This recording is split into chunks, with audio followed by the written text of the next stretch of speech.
What's up, everyone? Welcome again to the Third and 10 podcast. I'm your host, Nathan Nguyen, joined by my guy, Brian Jamaro, for another episode. What's up? Shoot, I am just super excited. I can't even find the words to even start this episode. I'm just super excited to get to this. Because in this one, we'll be reviewing the Giants' first preseason game of the season against the Buffalo Bills. Now, if it ended in a different way, I wouldn't be as enthusiastic as I am, but we freaking won. Look, and honestly, we haven't tasted victory in quite some time, so I don't care what win it is. I'll take any win I can get. But Brian, my friend, it's good to see you as always. How are you? What's on your mind to start off this episode today?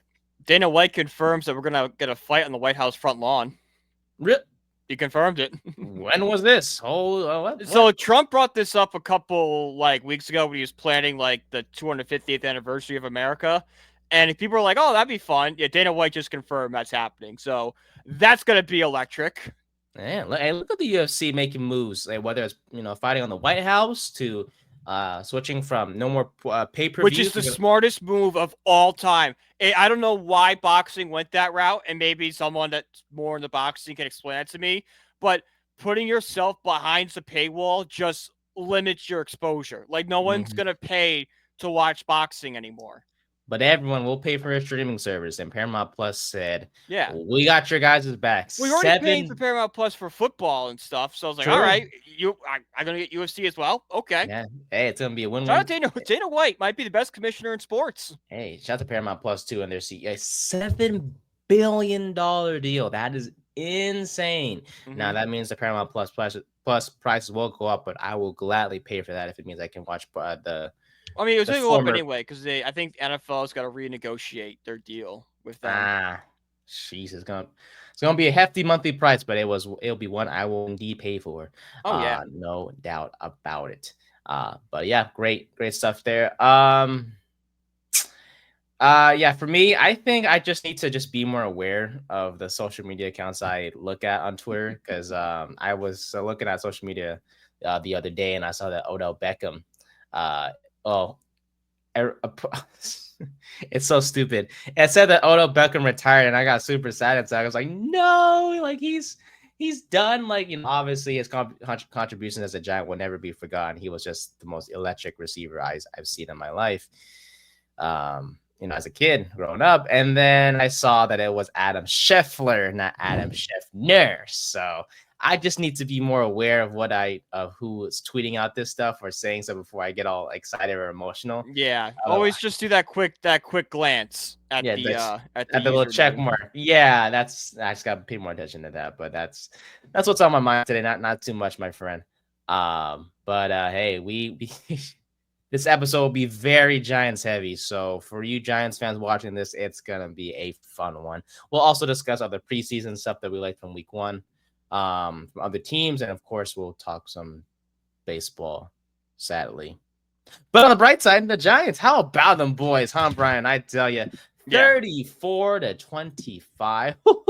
It's amazing. Amazing, wasn't it? Well, offensively. We'll talk about the defense later. But offensively, first time we scored 34 points plus in a preseason opener since 2000. No, yeah, the first time we scored 34 points in a preseason opener since 2004 when we played the Chiefs. And the last 2 instances we've done that were all had Ole Miss quarterbacks playing. Eli Manning and Jackson Dart. Yeah. Yep. That was fantastic. I mean, 34 points became kind of like a luck. That was a rarity for the Giants for a long time. We could not score 30 points. And we've definitely gotten better at it, but it's still kind of still a rarity. So anytime I see a 3 and another number to the right, I'm happy. It's a beautiful sight. No doubt.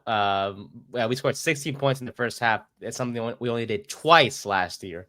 Yeah. So we always got off to a slow start, but hey, not in this game against Buffalo. We were scoring points. So this year when we do game reviews, we'll go offense, we'll go defense, and we'll go special teams, and then we'll also do coaching. So kind of 4 downs, but 4 different categories for each of our game reviews. So we'll start with the offense. So much to love from this off. How about them boys, man? So all 4 quarterbacks played. It was great to see. Yep. Russell Wilson was talking about it post game, like, hey, it was important for him to be out there. He only played one drive, of course, but hey, we'll take it. He went 6 for He 7, looked good on the 28 yards. drive. He looked fine. Yeah, he looked great. It gives me confidence that he is going to be great when the games do matter. Week 1, he let the team down the field. Now, it wasn't a touchdown, but he still let the team down for a 53-yard field goal. Points.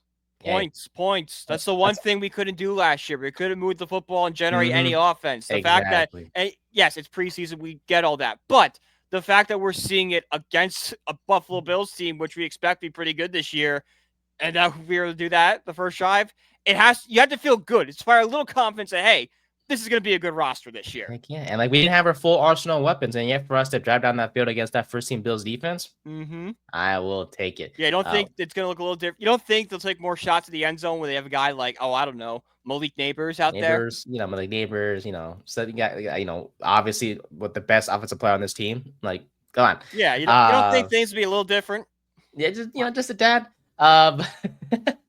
So great opening drive there, and then finally the time arrived. Our man Jackson Dart came in at quarterback, and like the first drive, okay, it ended a punt. It's all good, rough start. And then that second drive began, and oh boy, that's beautiful, young man. I tell you, 7-play, 80-yard drive that ended in a beautiful, right in the bread basket, perfect touchdown pass. A little. Man, we're going nuts over this one preseason touchdown pass, but you gotta watch the touchdown. Quarterback play. We haven't got that in forever. We have not seen that since the Tommy DeVito Linsanity run. Yeah, since that Packers game, and even the Packers game. Yeah, I think that's the only time that game-winning drive. Oh my! It was just so much fun to see. But let's start. Leading up to that pass, right? It was, it was a great drive, and then he was connecting with Turbo Miller, who will get to him later on. A lot of screen passes with him. Yeah, a lot of checkdowns. Yeah, but checkdowns to the screens, but they were working. Like, you get the ball, and he would run for 14 yards. I'm like, okay, is this gonna be a part of our offense? Kind of these disguised screens that just go for big yardage. I feel like I was playing Madden out there back when I used to do that exact same thing. I'm like, damn, I didn't think this could work in the NFL, but it working works right now. when you have a weapon like Miller, man, and we'll obviously talk about him more later on. Like, hey, give him the football and see what you can do. And Dart was smart. He was like, I'm gonna get this guy the ball, and he sure did. But dude, I will say that touchdown pass to Humphrey, so many things led up to that play. So if you watch what happened pre-snap, the play was called in. But if you notice, I didn't notice this until yesterday. I was watching a video more in depth about the touchdown play. He audibled out of whatever play that was given to him. And Griggs must have hated that one. Oh man, especially that one female. Oh, I forgot her name. Shouldn't be named anyways because she's a Shadur. Okay, listen. Before Nate, I even continue, you cannot talk about Shadur. Listen. I get it, and we're gonna praise Shadur later. I promise. I have plenty of praise for the young man. But for her to be like, oh, Shadur Sanders, blah, blah, blah. I forgot what she said, but she was like, basically like, oh, Giants fans, cover your eyes or whatever. And it's like you talk about the other 31 teams that passed on him. Yeah, we're not the only team that didn't draft him. Sure, we met with them the most, but like, hey, 30 other teams didn't draft him, so why are we judging the Giants and whatever? And I guess she was calling out, basically kind of what's the word? Not directly, but indirectly calling us out and be like, hey, Dart, you have a lot of pressure on you. It's all these people that wanted him to go to the big media market. It was the same kind of treatment that the Giants got when they passed on Dwayne Haskins for Daniel Jones. Yes. I do remember stop creating this narrative, guys. It's not a one-for-one same thing. Just because we didn't get him doesn't mean we should be criticized because other teams passed on them too. Yeah, a lot of teams passed on him. A lot of teams that needed quarterbacks. Like, are we not going to sit here and how about we call it the Saints, who have a horrific quarterback situation right now? Mm-hmm. Who knows who's going to be their QB? Like, at least, the Giants had Russell Wilson and Jameis Winston at that point. So, if the Giants didn't, it'd be stupid if they didn't come with the quarterback. But at least you'd be like, okay, we at least have a pulse at quarterback. We have a quarterback. We don't have quarterback. What is it? Is it Ritter? We have Ritter. Who is? Oh my God! Who is Rattler? Rattler. That's what it is. Yeah, we don't have Spencer Rattler, and Tyler Shuck as our quarterbacks. We don't have a last chance you guy and a guy that had 2 major injuries in college at quarterback. We have a guy that won a Super Bowl. Yeah, we have a guy that won a Super Bowl. We have a former first overall pick that had the first 30-30 season in NFL history. Take that as you will. And we now have one of, hopefully, the more better rookie. We have the best rookie quarterback. A lot of people said it was the best performance of the weekend. I don't know if I would go that far, but he did do pretty well. Statistically, he was better than Shedeur. Statistically, yes. So for you people out there, say, "Oh, Shedeur was better than Jackson Dart," shut your mouth. Because by that first, so that audible, great call there. And as he was throwing it, he was hit. Like, he saw the pressure coming. He said, "I'm gonna sling it," and I was like, "No, like, I hope he's okay." But he looked up. He was like this, and I was like, "Yes, that's my quarterback."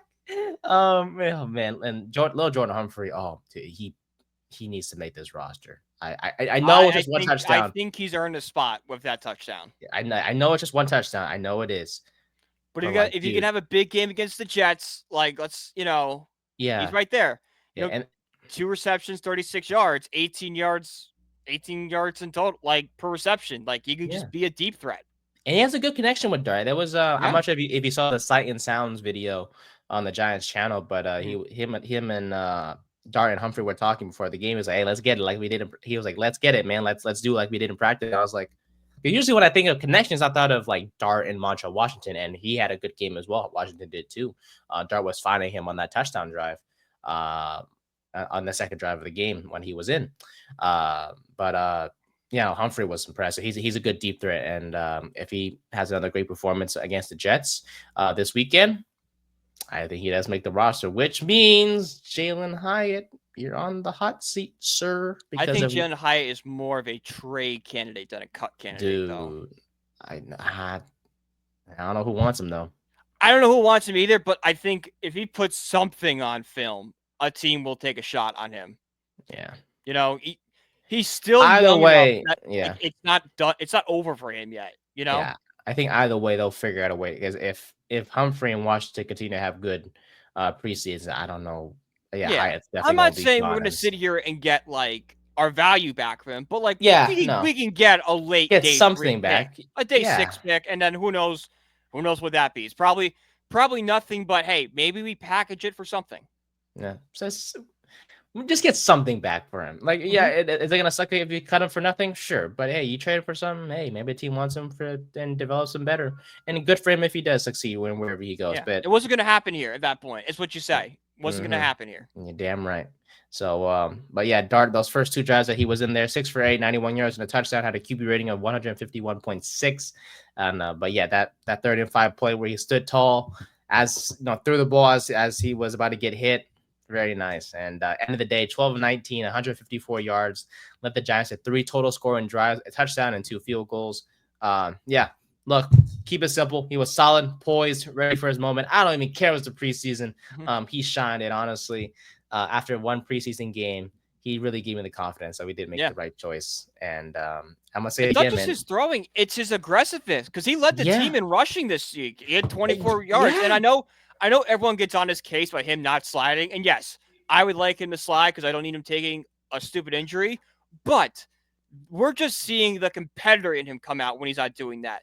That's what this Giants team needs. Like, you talked about it for weeks and months now about how the Giants needed a culture shift. They needed a quarterback to come in here and kind of demand the locker room and change the way it is. Dart is kind of going to – Dart, I think, can be that guy because he's such a fiery competitor and will do whatever it takes to win. He's not sliding, trying to gain every single yard in a preseason game. Imagine that game actually meant something.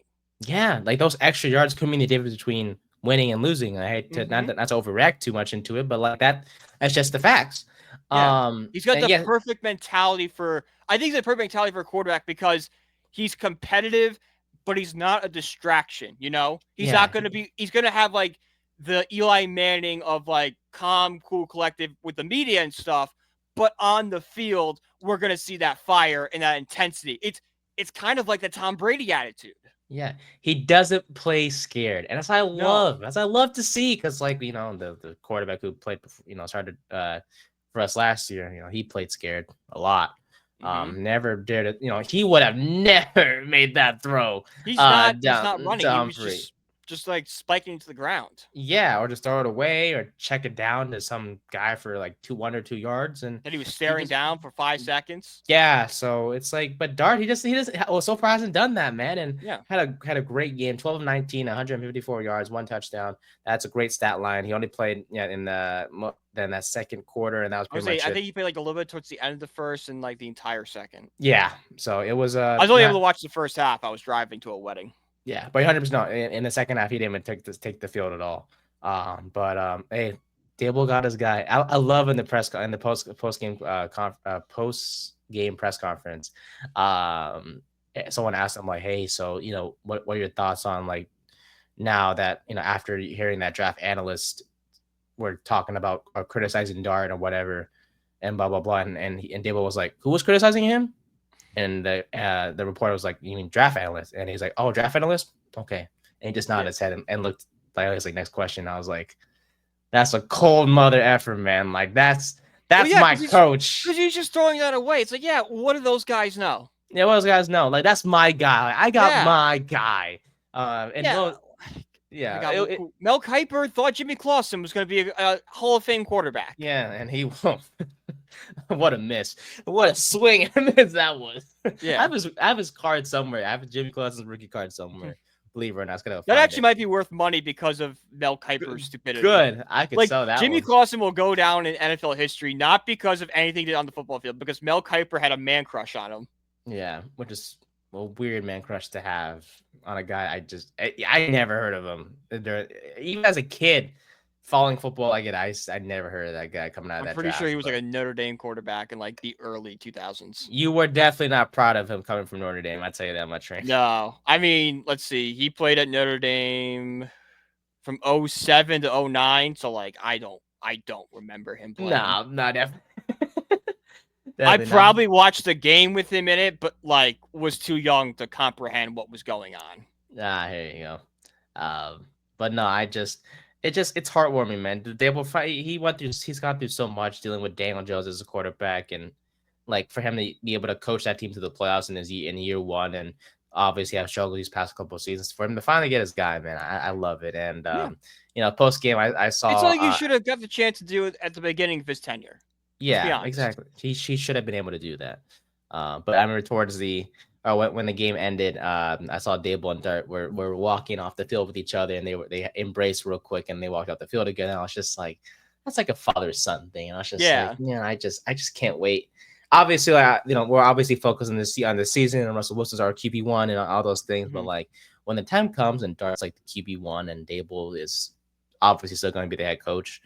Yeah, I'm excited. I'm looking forward to it, man. But great stuff. Obviously this episode's not all about Jackson Dart. He played great, but hey, everyone else in that offense was outstanding. Dante, oh dude, I swear this guy needs to be on the freaking roster. Yes, on the ground didn't do much. He had 10 carries for 22 yards. Not that great. But receiving wise, hey, 7 catches, 80 yards, dude. And he showed his ability to he could be that receiving back. Yeah, he can. I think that Shane Vereen role we had years ago where Shane Vereen never ran the football, but if it was a pass play, he was out there. That's a good one. I like that. I didn't even think that comparison. Yeah, I love that. Good stuff. Because you think about it, like right now you have Tracy, you have Scattaboo and Singletary. Mm-hmm. Not okay. They can catch the football, but they don't got that. I hate to say it, they don't have that speed like Miller has, or no, they have the ability to create an open space. Miller doesn't play running back well. Like he can't break tackles, he can't get that yak. But what he does really well is he burns you like a receiver can. You put the ball in his hands, you're chilling. And if there's any opportunity to shine, it is right now because Eric Ray obviously is injured. Scattaboo is dealing with an injury as well. Tracy, you'll play him, but not too much because he's going to be the RB1.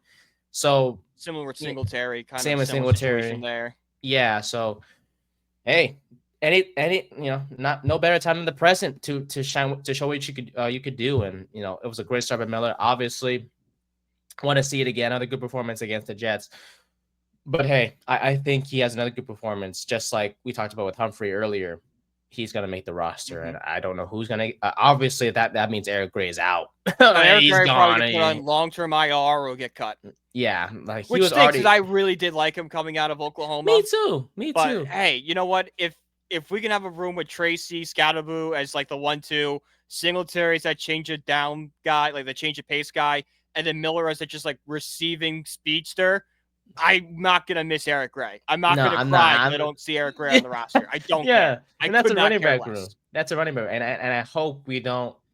Just based off this performance alone, I just know that if we put Miller on the practice squad, someone's gonna sign him off. So it's best to 100%, just 100%. yeah. Because someone's gonna take that speed. Like Miami's gonna love the speed because that's kind of how they built their Oh offense. yeah, no doubt about it. But yeah, Miller, man, it was a great start to see. I don't know, just see because I think Dart it was like a little. It was a third and something It was in a that little first like half. floater over the lineman wall he had, and it just dropped perfectly, and he just took off. He took off. 14 And I was yards. like, I was like, damn, he's quick. I I know saw it that. was I'm like, quick. man, if this guy can do that, that's what I'm saying. I'm like, I've only seen that in Madden. If he can do that constantly and have that, this could be a special player. Oh yeah, no doubt about it. I want to see him on this team. That I just Mm-hmm. I I said no think he's doubt. going to earn a spot. I really do. Yeah, The way they used him so much in the passing game, I think Daboll is seeing something in him. picturing something. It's like yeah. Like, okay, he doesn't play running back well, but he does excel in this one area. I can use that to my advantage. This is a gadget player. Major props to Dayball and Kafka for Yeah. calling those plays to him. I tell you that Maybe much. you could be like a running back, like receiver combo, where like on certain plays you kind of line them up outside and just see. Yeah, just let him burn. Let's see. Maybe a little slant play, a little right Slant there, play, a screen route is out to him on the outside, like a bubble screen or something like that. Oh, just get him in open space. That's all you got to do with him. Seriously. So great. Yeah, he was great. Marshall line was Washington. great. No sacks allowed. Whoo! Look up 51 pass blocking snaps and no sacks. That's which insane. Is huge. That is huge for the Giants. I know it's not our stars out there, and there's only a few, but this just shows the impact our offensive line coach is having on this team, and we're getting better. Carmen Vasillo, baby, I tell you. I'm gonna say one negative thing. I swear to God, if James Hudson starts one game for this freaking team, I'm gonna lose my crap. He sucks. I knew he sucked the moment we signed him, and he sucked again in the preseason. One false start, one holding call in his limited playing time. Yeah, that kind of kills some drives there. Yes. Andrew Thomas, I beg. What do I got to do? What do I have to do? You might need to donate like healthy like leg parts. I don't have that at this point in time. Yeah, we might be screwed. Yeah, we might be. Hey, there's always you. You can do it. Yeah, I'm not using these. So please just Hudson. Maybe we can sign someone. I don't know. Just don't play that guy. I swear. Well, there'll be like there's always gonna be like there was always the fun part like on Labor Day, everyone got cut, and then the day after Labor Day, everybody signed with a different team. Yeah. I don't want him on this team. I don't. But hey, he's gonna be on this team because we made a $12 million investment in him for whatever reason. So he's getting $12 million to suck. He'll be a depth piece. Yeah, he better be third. I think it's just insurance, but it's not great insurance. Oh, he better be insurance. So like, even if Thomas goes down, hell, Azudu, throw him out there. I don't want to see Hudson on this field ever again. Would you rather move Evan Neal back out to tackle? Yes. I think he can do it. I think he can. I have more confidence in Neal than I have in James Hudson. And who else sucked? Oh, Jake Kubas. I know he'll never see the field. Because I know. I think he might not even see next week. Thank God, because a 32.9 Pro Football Focus grade and a 15.5 pass block grade was trash. But hey, everyone else was fantastic on that O line. Aaron Stinney was great. Had an 81.8 Pro Football PFF grade. Josh Azudu played well. I'm slowing my roll on Azudu because I know he's trash. But hey, a 79.8 PFF grade, not that bad. And an 88.5 pass block grade. And he only surrendered one pressure. So maybe ties are turning. Maybe you never know. Maybe. You never know. See? Brian Hudson was great at center. And Marcus Bowe. That's the big name. That's the one to watch. How about it? He played great on both sides, right and left tackle. Yeah, see? So, hey, throw him out there left tackle if Thomas goes down. I screw it. Yeah. But But no, that's the versatility. Like we talked about that a lot with the Giants. We saw like Evan Neal is playing left and right tackle. yeah. Marcus is playing right and left. Like the Giants' depth is a lot of versatile pieces that can go kind of both ways, which I like a lot. That frees up roster space that we could keep a guy like Miller or have an extra wide receiver because you don't need to stack the offensive lineman because Evan Neal can go both ways or, Yes, Bo can go both ways. exactly. And you can have that trust in him that he can do so effectively. And Mm-hmm. after game one, he's definitely done that for sure. So hey, maybe if things so honestly, the line could look like this at one point. You could have Thomas, Runyon, JMS, Illuminar inside. If Van Roten struggles at some point, you put Bo on the outside. I You think could that do. has always been the plan that Bo is going to be the right tackle one day for this team. They just don't know when. But Yeah. based on how he played on Saturday, I could see it's kind of around the time where Jackson Dart starts, like Yes. week 14, 15. Maybe they give a shot to Bo. Sooner rather than later. Yeah. He's a talented guy, and I remember like during the draft, like we were clamoring for Shane to take him because he was just still there. Like he was just a sore thumb sticking out in the 5th round, and Shane was like, "All right, well we'll take him, I guess," and he did. And God, Joe Shane is such a gosh darn good GM, isn't he? Gosh darn it. But overall, it stinks that Joe Shane is bogged down by the Daniel Jones, and Saquon Barkley stuff. Saquon, I If you know. actually look at his full body of work, it's pretty decent. Dude, this may be, and when we talk about defense in just a bit. Whoo, that third overall pick. Scary. Let's just get into the defense. Get into the defense. Okay, I think we've covered the offense. We've talked for a half hour on the offense. I think. Oh, real quick, Jameis Winston. Famous Jameis. Do you see him with a little Heisman? Yes. Of course, I saw Jameis do that. Oh my god, dude! Oh, he was fantastic. And Tommy DeVito, shout out to him, man.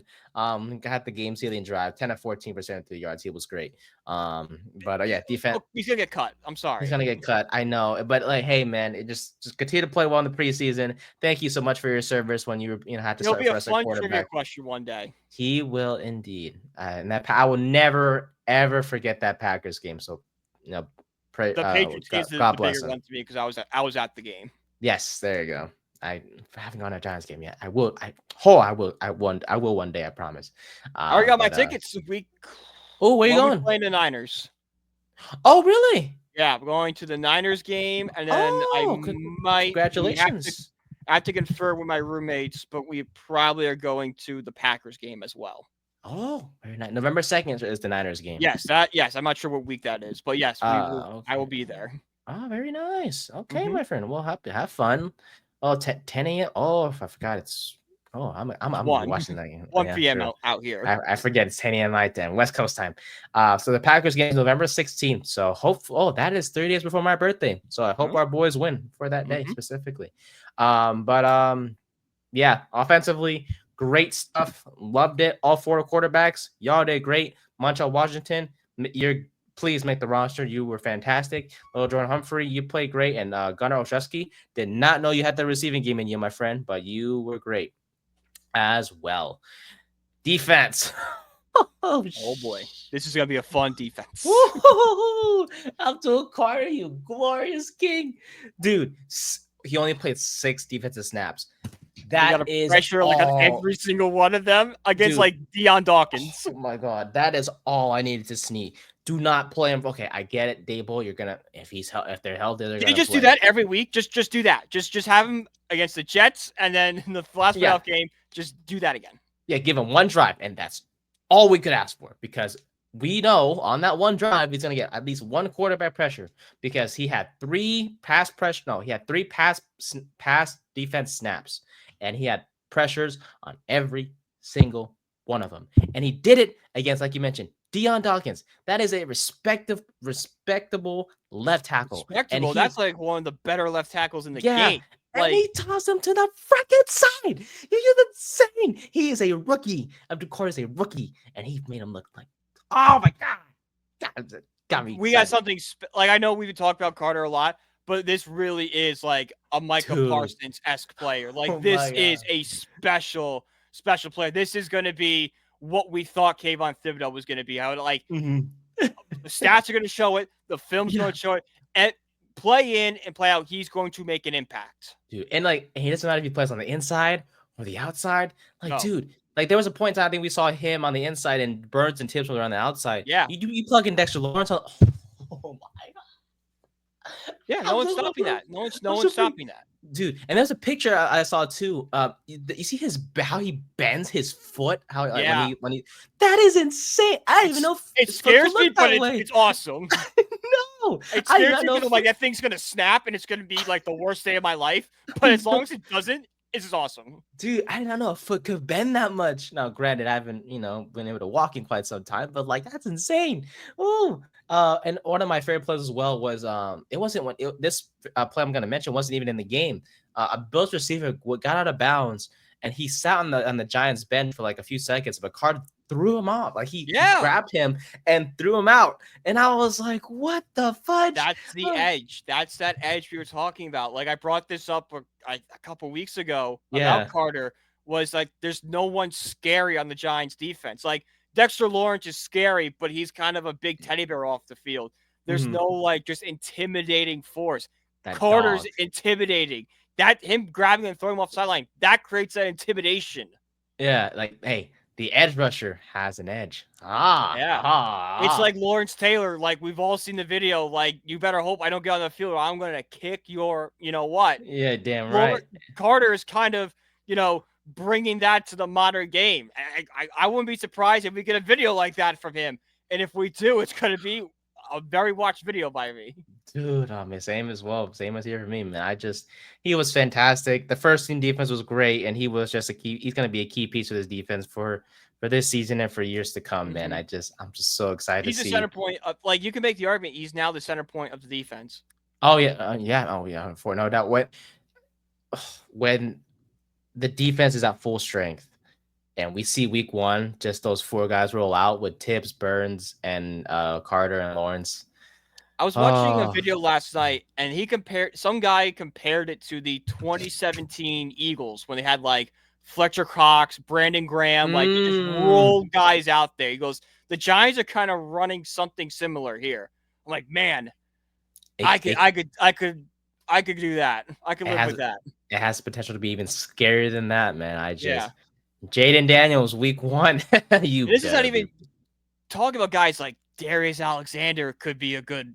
I hope he figures it out, man. I do, because we'll talk about it right now. He's gone off to just a slow start, and what's it called? On Saturday when he was playing, he was slow off the ball. He was getting attached to blocks. Like the O-line had their way with him. He just it sucks because like the time he's missed in camp, that does play a role, man. And he's an example. It's I just the time hope he missing figures camp. it out. It's where did he go to college again? He was like Toledo. I thought it was Toledo, but think about it. The MAC is a little different than the SEC. You're definitely playing lower, so like there is that adjustment period that comes to the NFL. All that kind of create the perfect storm. I think Alexander is just more of that. I'm not worried off one game for him because I think it's going to take a couple games just to get his feet wet and to kind of know what to expect. And then we'll kind of start to see the production come. Yeah. So I think it's right now, just be patient with him. Nothing against the MAC, but like, Abdul Carter was going up against he was playing Penn State. He was going up against Ohio State, Michigan, Notre Dame. All these teams that are formidable teams, of NFL talent. The MAC, you might get a couple. Yeah, might a couple a year. Yeah, and it's we watch MAC football because it's funny, not because it's quality football. Like you brought up last week during our opening segment, exactly. That's MAC football. MAC football is a 46 to 43 games. Every single extra point's been missed. Yeah. On Tuesday, on a random day of the week. But for Alexander, man, it's a slow start for. It's not promising to watch at this time, but hopefully over some time he kind of develops and kind of gets himself back to where we think he can, because he was a third round pick for a reason and he has a lot of talent, but he just needs to get healthy and just kind of catch up to what he missed at camp. I will say, so it was great to see Carter out there. Shout out to Roy Robertson Harris as well. Had a big pass rush hit, another big rush as well. It was a roughing the passer call, and it was a good call, let's be honest. But at this rate, he has a good chance to be DT1 because Rakeem Nunez-Roches, he is a liability, let's be honest. He cannot be out there anymore. I would love if we could cut him. Great personality. Great personality. Oh, I'm sure. I'm sure he's a great personality. I'm not. sure Tommy DeVito's a great guy to hang out with. I still want him cut. That doesn't mean we want him starting on the field, Yeah, So So yeah, I definitely want like my friends are all great guys to hang out with. You know where I don't want them? In any starting position on the New York Giants. Definitely not. No, same as me.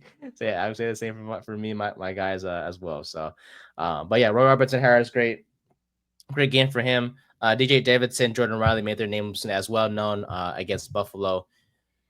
But we got to talk about the negatives because, hey, 25 points a lot is still a good amount of points. Yeah. Would have been 32 had Fred Gore actually held onto that ball on that last possession of the game, but he dropped it. So look, yeah, indeed. But that rush defense Frank was Gore, nothing. this is your wake up call.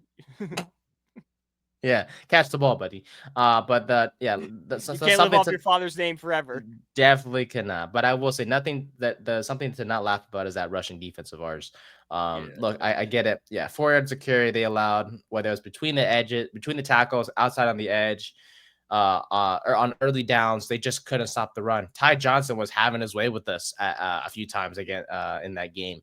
And like I mentioned, several of their biggest runs of the game were on the early downs. So if you think about it, when you have if it's 1st and 10 and you have a big rushing play like a 7-8 yard gain, it's 2nd and 2. That just opens up the entire play because you could rush the ball for a first down, you could throw it and still have another chance to convert it if you don't get it. Like it just opens the entire playbook if you have a great rushing play to start on first down.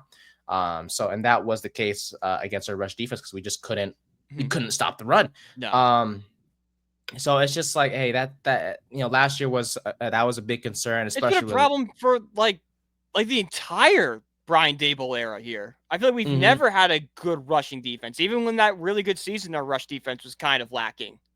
Yeah, so that's something that hopefully can be. I don't know how it could be fixed. I mean, like, I really don't. I think it's gonna get better when you put Dexter Lawrence right in the middle. Like that will help it a little bit, but it's concerning that like if Lawrence goes down, there's no one there that can even like be a Band-Aid on it. Like you're putting a Band-Aid on a bullet hole right now if Dexter Lawrence goes down. Because it all starts with the front 4, right? And then it goes to the linebackers, and then all goes from like those guys in the front.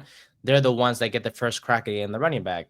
And if they can't get if they can't get past the block and the running back darts through, the running back's going to be guaranteed 4 or 5 yards if they get past those defensive linemen. So it starts with and I praise obviously Roy Robertson Harris and whatnot, but hey, he's a guy that I want to see contribute in run defense. Whoever's going to be that starting defensive tackle with Lawrence and the guys on the edge, hey, they gotta be good run defenders, man. And it's also on Shane Bowen too, because when we brought Shane Bowen in, he was good against the run defense. Like that was a big reason why I think we were both excited to be like, okay, this guy knows how to defend against the run, and we just haven't seen that yet. So that could spell doom from him too. If I'm Brian Daboll or Joe Shane, I am looking at every play this week and trying to pick out guys that were good against the run defense and might get cut to bring them over. Yeah. Like, so I at this point, it's like we need help when it comes to that specific category of run defense. And it's just, and then I'm going to be straight up, and I think we'll end that part there. But to transition, like, our passing defense wasn't any better. Like, we allowed over 330 passing yards and 2 touchdowns. And out of all the guys that are going to start for us this season, Deonte Banks was one guy I did not expect to play the entire first half. No, but that's also concerning for Deonte Banks. It's needed. It's needed. It's needed, but it also shows that like he is not looked highly upon in this locker room. If Cordell Flott, if Flott was out there, he'd be doing it too. Yeah, because that Flott didn't play. He was one of many inactives for this team. Yeah, so Flott was inactive. Art Green was inactive. I think Green was having a good camp as well himself. Trey Hawkins wasn't out there too at corner, yeah, so even there was a part during the broadcast where Shane was on he was on the Giants network, and he was talking about, or he was asked about the cornerback battle, and he was like, yeah, it's going to be a quarterback battle between Flott and Banks and whatnot. I'm like, oh, so even he low-key don't have confidence in him, to be honest. And hey, to me, if I'm Banks, that puts a fire in me. Like, shoot, all right, y'all don't believe in me, like, let me show what I can do. But then again, like he's not really proving much. I mean, oh my God, he just it's No. simple. It's turn your head. I get it. You know you're obvious. You have to look at the receiver, and if he's gonna if the ball's being thrown his way, you gotta you have to keep up with him. But just turn your head. You're following him, and then just turn your head and make a play on It's it. amazing how no one has pointed that out to him yet. Oh, they have. Well, he's shown it in camp that he can do it. He just doesn't do it consistently. It's simple. He just needs to turn his head and make a play. I don't. It could be a deflection for like if you get a pick, that's a bonus. But just please, right now, just turn your head, dude. Like it's not that hard. Okay, well, and I'm not saying like I could do what he could do at the NFL level because I'm on the NFL, of course. But I play corner. I play corner back in the day. You have a basic idea of what needs to be done. Of how it works. Yeah, I was taught that hey, just make a play on the ball. Like sure, I was short, but hey, I played again. I was 5'3", 5'4", playing up against a 6-foot receiver, and I came down with a pick. Because I had my head turned to the ball. I know what it feels like. So it's like, hey, Banks, I love you. I do. And I want you to work out. You were a first-round pick after all, but please just turn your freaking head. That's all I can ask for.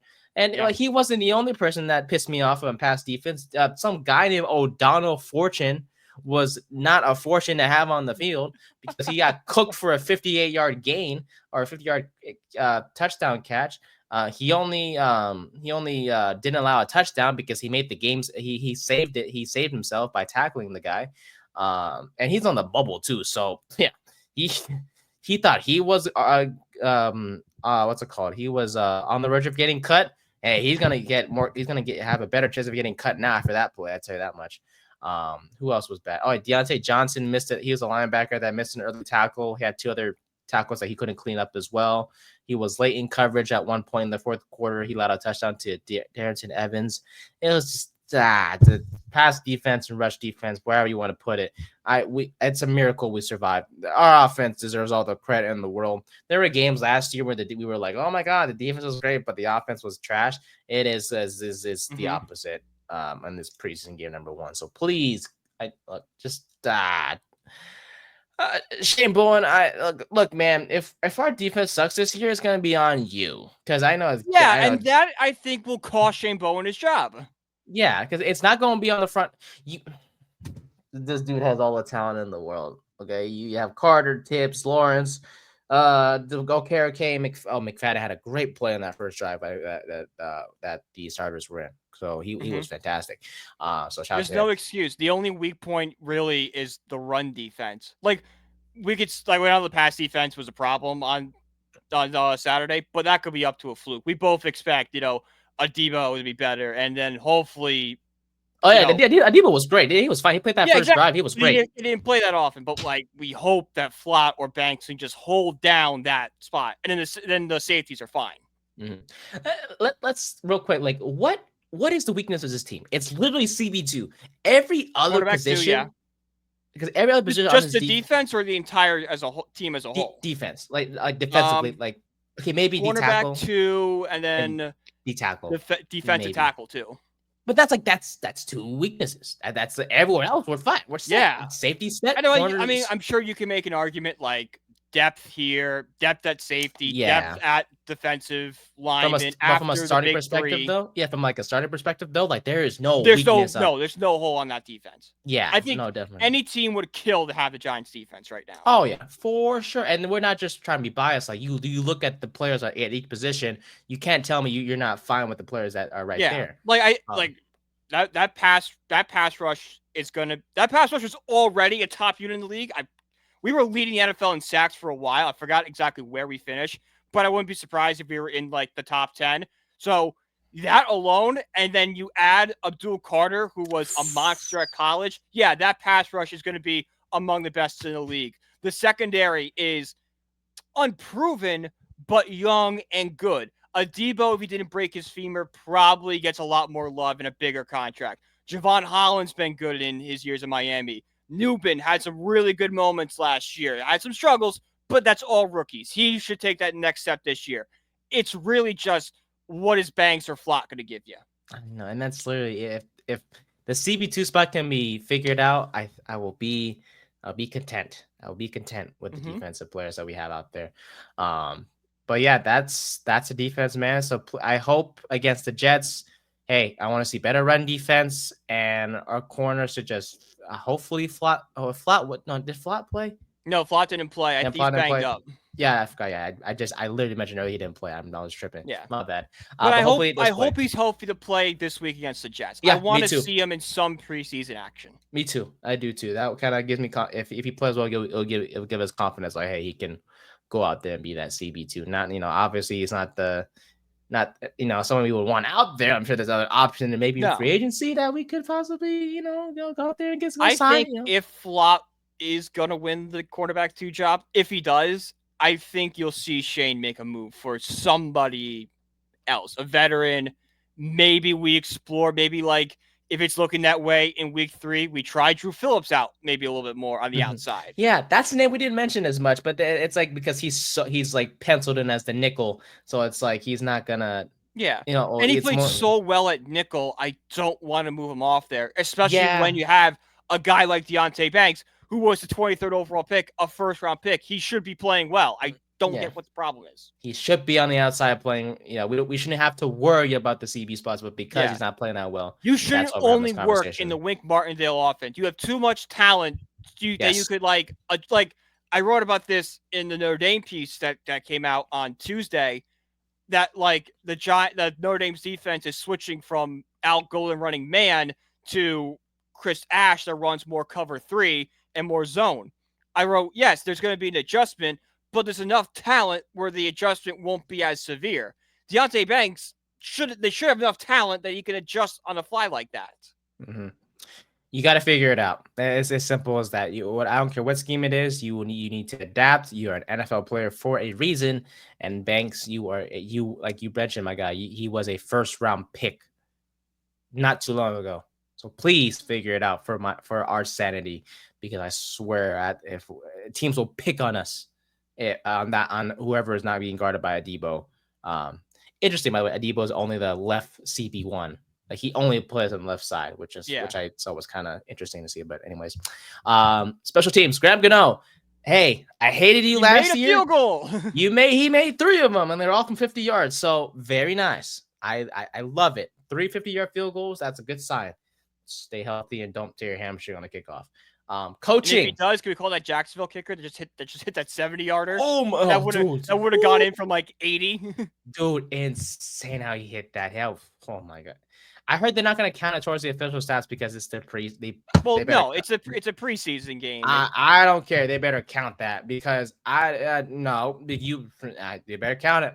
It's gonna go down in like the legends. Like, yes, Tucker has the record, but there was a Jacksonville kicker in a preseason game that kicked a 70-yarder. Yeah, Tucker at least will have an asterisk next to his name. I mean, he already does. Yeah, stop. I opened up a dynasty league I was in that I haven't touched in like 2 years, and like Justin Tucker is still my kicker. I'm like, ooh, this is a really bad look now. Release. I'm like, I might just delete this. just for the best. And then of course, final giant segment here, coaching. Hey, great play calls. Kafka on the sidelines. Didn't hate it. I liked it. It was kind of cool to see. Mm-hmm. And I was watching the sights and sound. He's like, all right, good job, Bob. We need more. And I was like, dude, you're on the freaking sidelines. Like, what the fudge? This is really cool. And even Dable like maybe Kafka has just been a vibes guy all these years. He just needed to be on the sidelines all these years. Yeah. He doesn't belong up there. We talked about how Kafka, like, how we never really blamed Kafka because he was running Brian Dable's playbook, and like anything he did was never really a reflection of how he is as a coach. He's literally using somebody else's like stuff. Yeah. But like if Kafka's just here, just be like that vibes guy, like I'm all for that. Yeah, what? And hey, being on the sidelines does help. It helps to be able to communicate with the players better. You're face to face. You can go up to them instead of having a call out from up there or in the whatever press. It's a little different when you're on the phone with someone and you're talking face to face. Yes, sir. It's a better because connection. Then like you can sit down, look at the iPad together, really like, okay, this is what I saw like this. It's different. Yeah, maybe that's a solution to having a good offense. Is having Maybe that that's was the simple. other side. And if it is, I swear I'm gonna go crazy, but in a good way. But no, good play calls by Kafka and Bowen. Bowen didn't do anything wrong play call wise. So it's just the guys not executing. Yeah, Um, exactly. and then real quick, hey, But it's going to cost him if this continues. You have to figure yeah, out a way because clearly something's not connecting with the something's players and you. yeah. So, hey, it happened. We saw last year. He wasn't great. If it repeats itself again this year, I can see him in a world where he's gone. But hey, Joe Shane, I love it. He said that we have to be ready when ready to play when September comes. Yes. Love that quote. I love how I know we clown the Bengals for playing the starters, but that we people need to realize there's a difference between the Bengals playing their starters and us playing our starters because they're a good We're team. going to be bad. The Bengals, we know what Joe Burrow is. Yeah, they're gonna make the playoffs. We don't know. Let's not be crazy. They're gonna be competitive. Their offense is good enough to make the playoffs. We are just a bunch of uncertain fellows who don't know what we're gonna do this year, especially because we have the toughest schedule in the NFL. So that's why playing all of our healthy starters is okay with me. And this plan will continue for the rest of preseason, according to Brian Dable. Simple as put, if you're healthy, literally, I heard this I was watching his press conference. He was like, the guys that are healthy are going to play, and the guys that can't play will not play. And I was like, that's my coach. But yeah, since hey, it's important that we get off to a hot start because since our 2-0 start in 2022, good times. What's it called? The Giants are just 2-6 in the month of September. So getting off to a hot start is. I mean, I'm still convinced that if we don't get blown out by Dallas, we have a better season in 2023. Yeah. You mean 24? No, it was 23. No, yep. It was. Yeah. Just think about it. Daniel Jones was having a good drive. Like, the offense looked good. And then the field goal got blocked. It got returned. And then everything went to, you know what? Everything imploded. Chaos ensued, and we will never speak about that again. It's like, what am I watching right now? This is not the team I watched. That was the worst year to watch football as a Giants fan because everything just went to crap. Because it was six straight quarters of nothing. No offense to speak of. I remember I left at halftime during the Cardinals game. I literally left. I'm like, I have to go somewhere. I can't sit here and watch this. Yeah. We won that. Just went for a drive. Like, then we came downtown or something. Then we came back in that game and we're like, oh my God, we're gonna be good. And then week 3 came around and we're back to normal. So Hope died. Hope, who's that? No. But overall, great start by our boys, man, in game 1 of the preseason. Real quick, I guess the Jets. What do you want to see from our boys, buddy? I want to see Jackson Dart build off this recent success. I want to maybe not the exact same performance, but similar numbers because we don't really know what's going to see. I want to see Miller be used more in the receiving role and kind of turn that into him. I want to see someone step up on the run defense. Same, yes, sir. I do too. You checked off all my boxes. Yeah, I want to see Dart play more. Yes, give Wilson like another drive, maybe 2 drives. I would give Wilson 2 drives just to warm him up a little bit more. Yep, yep. That's it. That's all I need from him. Maybe we do Wilson in the first quarter. We give Dart the second, a majority of the third. We give Winston like the third and part of the fourth, and then we bring in Tommy to close it. Close it out. Just like we play all 4 quarterbacks like we did in game 1. But yes, please, I want to see Dart more on the field. That would be fantastic. Miller, if I can get another good game from him, that would be great. Montreal Washington, in my opinion, has a lead for that last receiver spot on the roster because at this point in time, I have Neighbors, Slayton, Robinson, Humphrey, and Hyatt making the roster. So that 6th spot is up for grabs. So if we were to add a 6th guy, I think that's pretty much where I would be. Yeah. Because View Collins and Dylan Camry, they did play. Believe it or not, they did play. I was saying, like, I did not see Collins. I would remember seeing him out there. I did not.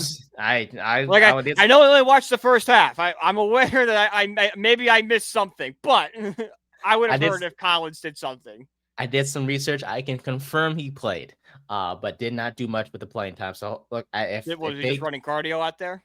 Actually, he was. Did he get a single target? Nope. Yeah, so he's just running cardio.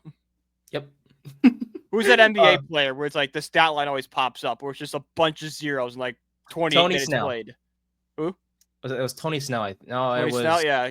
You know what I'm talking about, right? That graphic Yeah, always pops up every once in a while. It's just a yeah, bunch of zeros, zero like zero playing zero times zero 28 28. minutes. Yeah. I think it was Snell. It was a Bucks. Yeah, it was a Bucks player. Yeah. For sure. But hey, look, if Collins and Cambry, who was also on the field out there as well, can't stand out in game 2, and Montreal has a good game as well, I think that Washington definitely has the spot for that last receiver spot intact. And if he continues to play well and Hyatt continues to miss games or not, show that he can do anything, hey, there are 5 receivers that could make the roster will be Neighbors, Slayton, Robinson, Humphrey, and Washington. I tell you that. Those 5 right there, I will be just fine.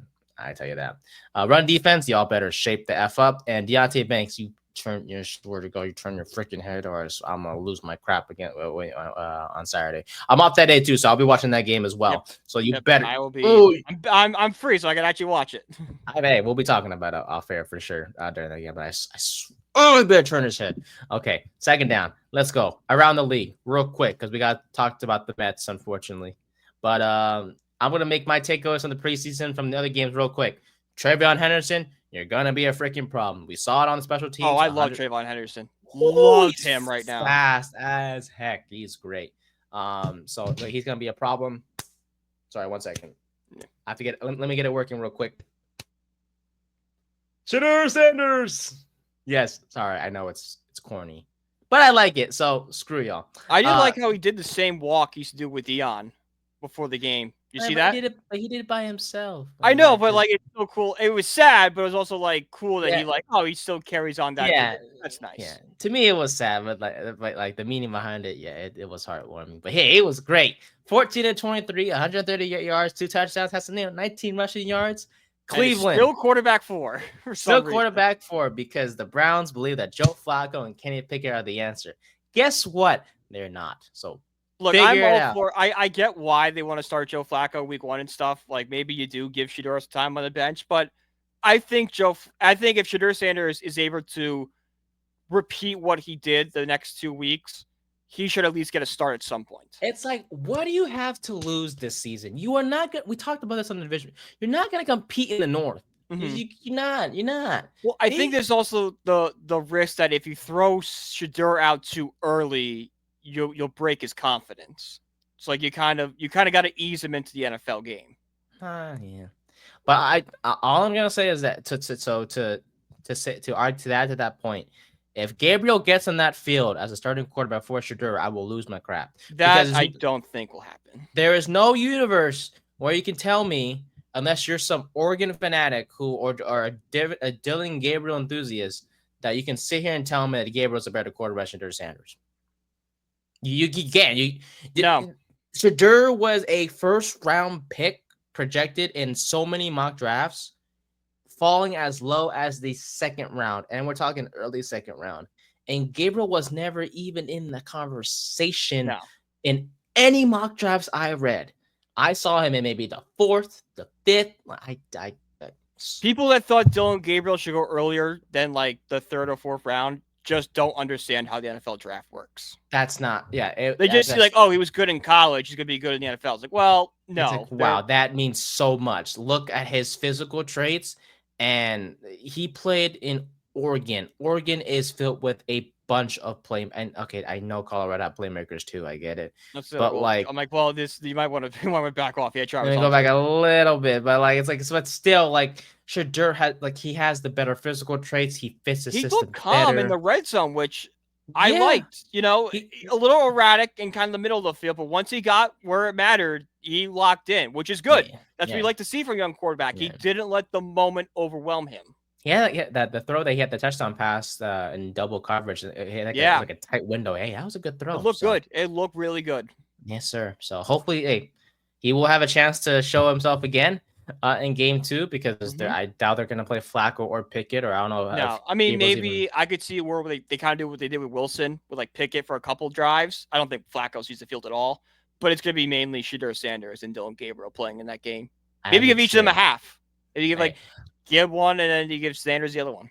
All it takes is one bad preseason to give him Dylan Gabriel to prove my point that he's not better than Shedeur Sanders. So I'm not hoping for anything bad for Dylan Gabriel. He's a great feller.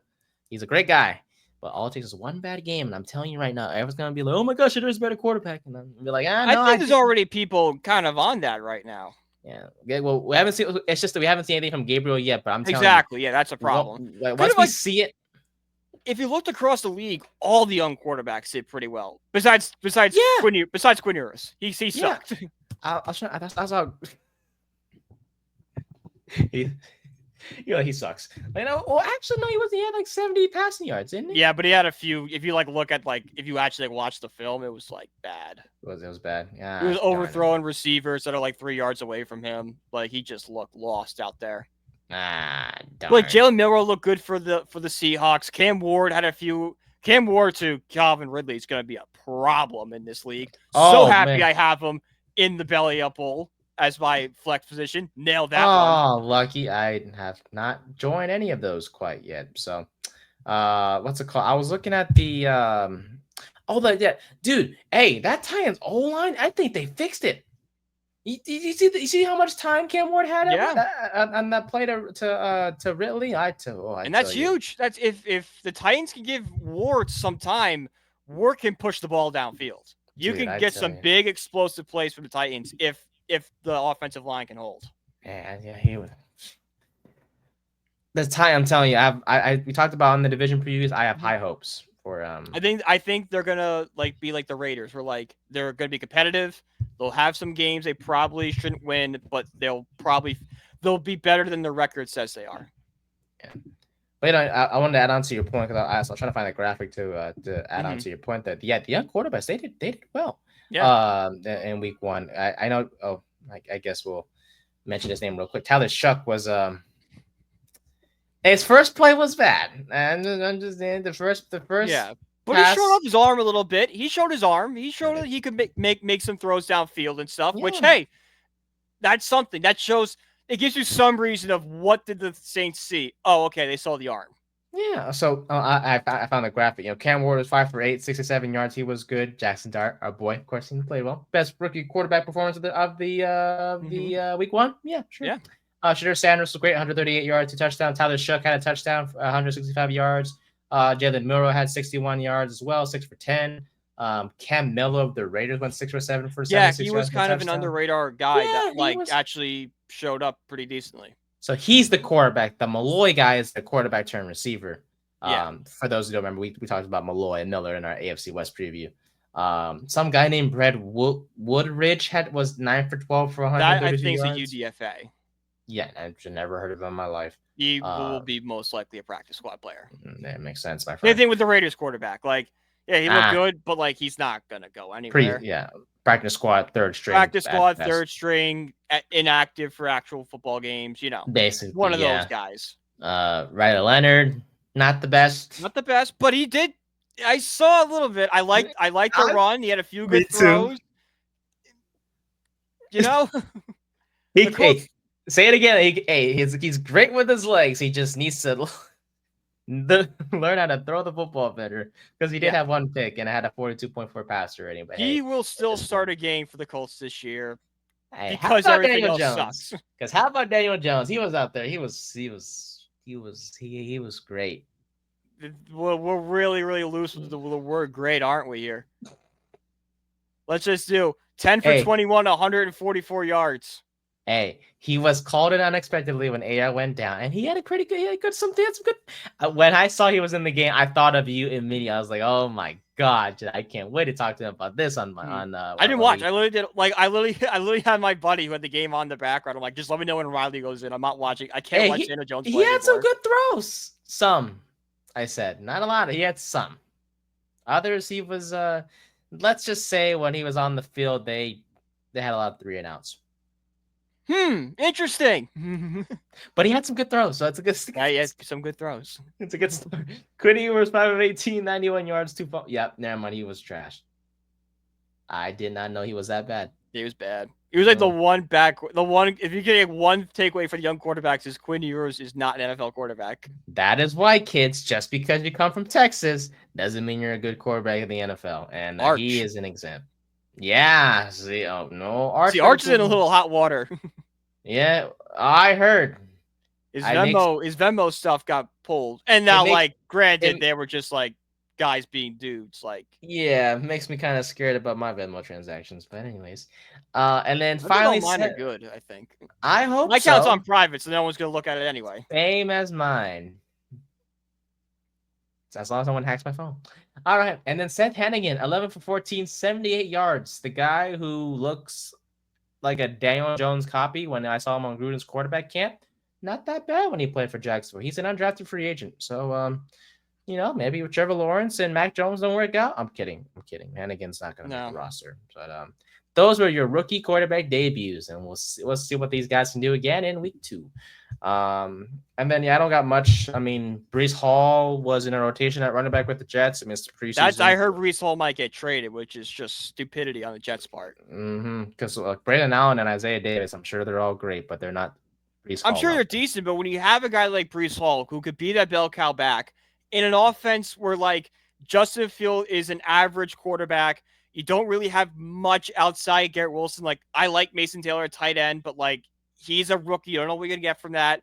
You kind of want to have a really good running back, a really good running game, which is what you get from Breece Hall. So like, why are you shooting one of the only 2 known commodities on your offense? Yeah, so just naming the RB1 and getting the ball. Unless the Jets get something like stupid in return, like, like a team offers like 2 first-round picks, then it's like, okay, yeah, that's you can't say no to that one. But like, just trade him for like a 3rd-round pick or a 2nd-round pick, that's not worth it. Not worth it because he's an dude. If he is an RB1. If he can stay healthy, he's a bell cow. He is a bell cow. And I swear to God, if he goes to the Chiefs, we're all gonna go crazy because God knows the Chiefs do not need another guy on their team. But I can see him going to Dallas. Dallas does need help with run. They need help with running back. I know it's shocking, but the combination of Miles Sanders and Javonte Williams is not going to work out for Not Dallas. going to work. No, sir. Those are 2 running backs that their glory days are behind. You need some youth there, right? Yes, sir. Veterans are, depending on guys that were good. Like, 5-6 years ago, like Javonte Williams, if you had a guy like RJ Harvey behind him, then I'm like, okay, I like it now. You have like the veteran, the presence, but now you have the young guy behind him that will take over. Just not what they are. They're not doing that. They have the worst running back. No, that's kind of disrespectful. They have one of the worst running back rooms in the NFL. So there's someone at least Miles Sanders was one of the best a good running back at some point. Was. But like, the hope is, hey, maybe he could recapture it here, Maybe. He won't, but he won't, but hey, we can hope we can have hope. Speaking of RJ Harvey, he played a lot with the first team offense, so it's promising to see. After being RB5 on the Broncos depth charts. I know. I was scared at first. I saw him like, man, 5? Like, are they really that disrespectful on him? And then I saw him play almost every snap. I'm like, oh, no, we're good. Nothing to worry about. We're fine. We gonna be all right. So, but yeah, hey, a fun week 1 of football. I loved it. I just glad to see football back on my screen. And hey, we'll see what happens in week 2. Our next games are on Friday. Our boys play on Saturday against Saturday the night Jets. in the MetLife Bowl. Oh, Saturday night. So it's going to be Saturday night. It's 7 p.m. my time. Oh, interesting. 7 p.m. Giants time. That'd be 4 p.m. your time. That is correct.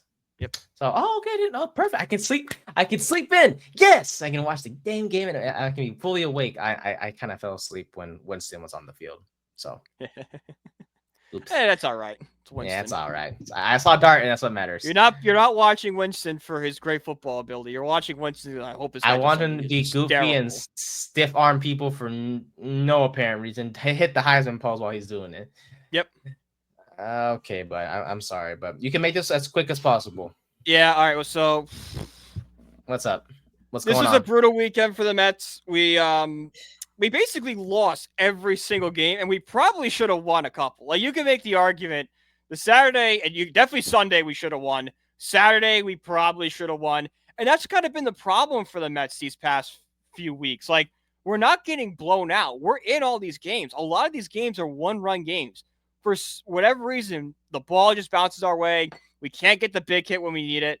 It's just like there's no fire. There's no competitiveness. It's just like, oh, another one. Like, come on, we need somebody to like flip a table, do something. There needs to be some sort of shake up. I'm hoping this Brave series is the wake up call that like they can start hitting. They're back at Citi Field. Steve Cohen's been on Twitter saying he still believes in the guy. So let's hope.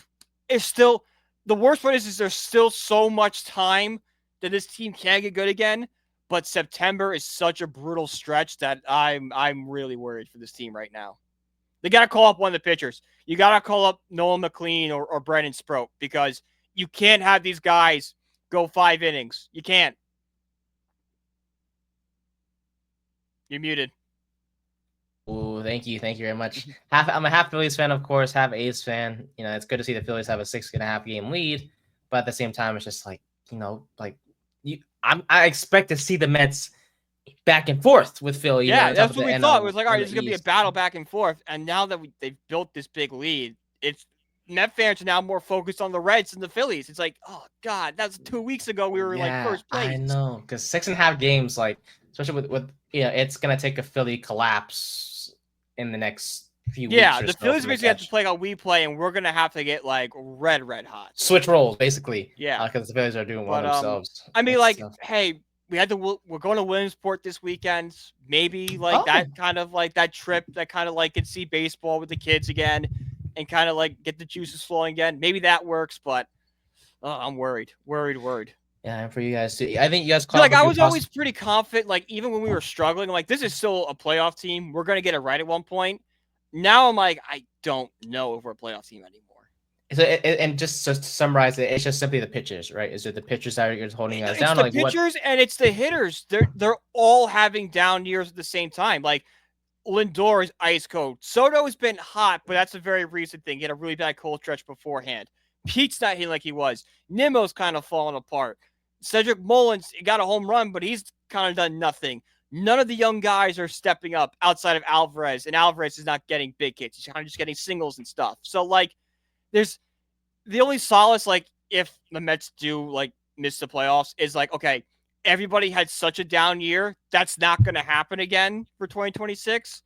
But it's just frustrating in the moment because you're watching this team night in, night out, and you know that this is a really good team and they can play so much better than this. They're just not. I don't know if it's like, is it a clubhouse thing? Are they not gelling together the right way? Like, what's wrong here?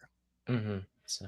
I do hope y'all turn around. So seriously, I really do. Yeah. Because, it's for you guys to be focusing on the wild card race now instead of like the division race. Mm-hmm. Not where and like fans are like upset. Like if we win the wild card, we have to go to San Diego, which we never win in San Diego. Why is that? Just bad luck? I don't know. We're 13 of 21. We've lost 13 of the last 21 games played in San Diego. So it's like it's not just a this year thing. It's like a history. The history in San Diego is bad. Yeah. So we'll see. Oh, we'll obviously revisit this next week. Yeah. But just not. And who knows? Maybe next week we've rattled off like 7 wins in a row, and I hope so too. The guys kind of start getting hot again, and we kind of get some more confidence.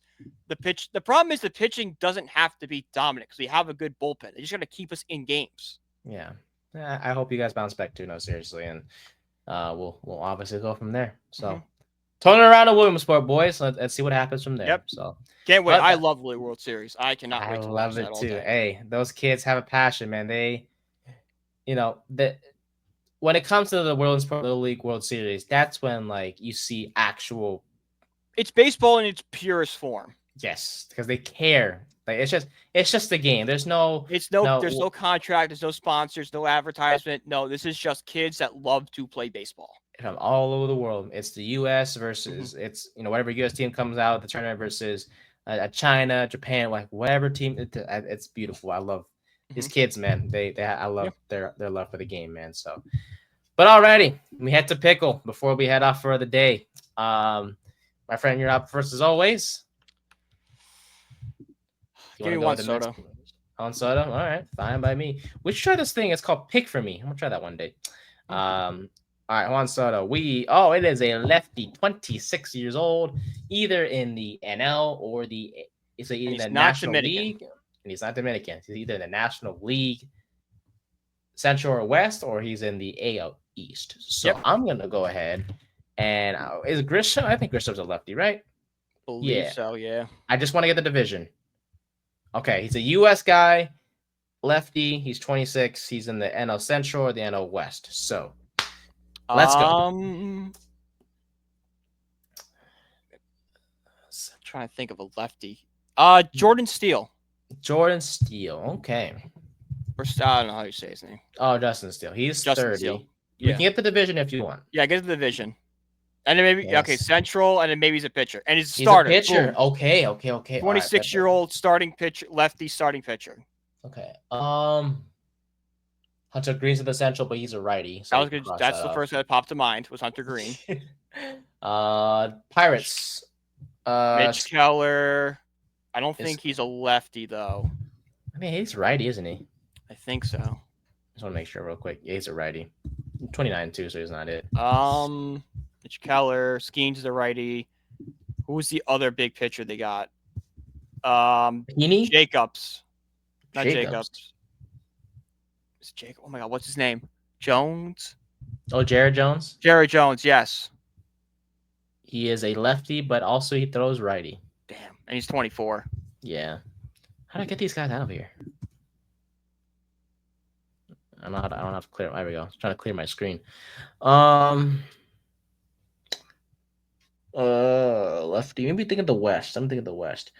Well, it's not West. It's Central. Oh my God! I'm sorry. I'm tripping. I thought we were still on stuff. It's a Cardinal. Actually, it's a Cardinal, a Pirate, a Red, or a Brewer. Woodruff is a righty.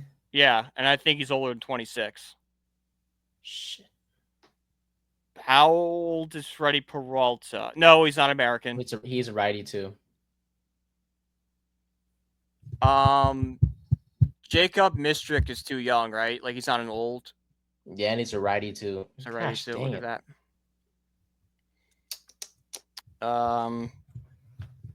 Andrew Heaney's too old. Let's see. Okay, so it's not a Cub. So it's a Cardinal. Stephen Mass is too old, and I think he's in Boston now. I'm trying to think of lefties. Oh. You got one? Okay, so it's not him, but it's a red. Okay. Oh my God. Bro, the age. Oh, but man, I seen that guy from MLB The Show. Okay. So the Reds rotation is Green, Lodolo. Yep.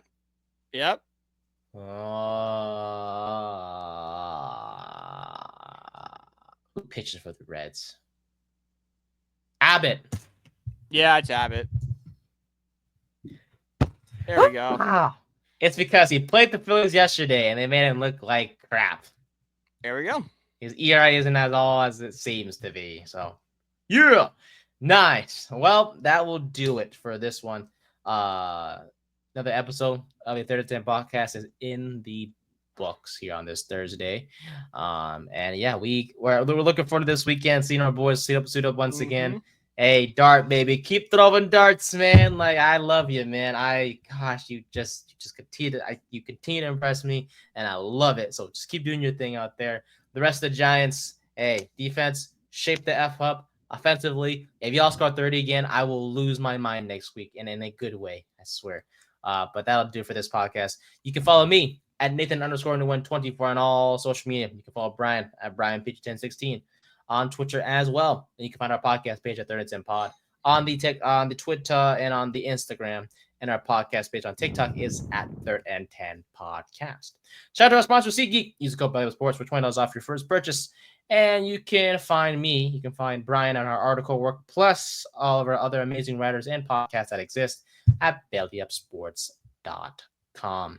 Thank you guys so much for your support. Thank you guys so much for watching and listening to us. We appreciate it. We hope you guys enjoy week 2 of the NFL preseason. We are 1 week closer to the start of the regular season and when the games matter. And we are looking forward to that when the time comes. But for Brian, I'm Nate. Thank you guys so much for watching. We appreciate y'all. We'll see you all in the next one.